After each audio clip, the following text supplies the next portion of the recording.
நம்ம லாஸ்ட் மேட்சே பேசியிருந்தோம். ஓப்பனிங் வந்து ருத்ராஜ் இறங்காம இருக்கிறது பிரச்சனை தான் அப்படின்னு. இந்த மேட்சும் அது வந்து உறுதியாகி இருக்குது. அ ஆமா. திரிபாதினாலயும் சரியா ஆட முடியல. ருத்ராஜ்னாலயும் சரியா ஆட முடியல. ருத்ராஜ் தன்னோட அந்த முடிவ மாத்திப்பாரா? அடுத்த கேம்க்கு இன்னும் ஒரே 1 நாள் தான் இருக்கு. இந்த 1 நாள்ல ஏதாச்சும் மாறுமா? ஸ்ரீராம், அதாவது நெறைய கேப்டன்ஸ்க்கு என்ன தியரினா, எஸ்பெஷலி இந்தியால இது ரொம்ப காமன் தியரி. நம்ம ஒரு மூவ் பண்ணுவோம்.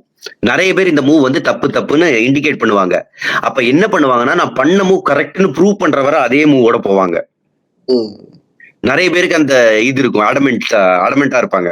அடம் பிடிப்பாங்க. நான் எடுத்த மூவ் கரெக்ட் தான்னு. இப்ப ஒரு 4 மேட்ச் ஃபெயிலியருக்கு அப்புறம் 1 மேட்ச் அந்த ஓப்பனிங் காம்பினேஷன் கிளிக் ஆனோனே, நான் சொன்னேன் தெரியுமா? நீங்க தான் இத தப்பு தப்புன்னு சொன்னீங்கன்னு மீடியா கிட்டயே வந்து சொல்லுவாங்க.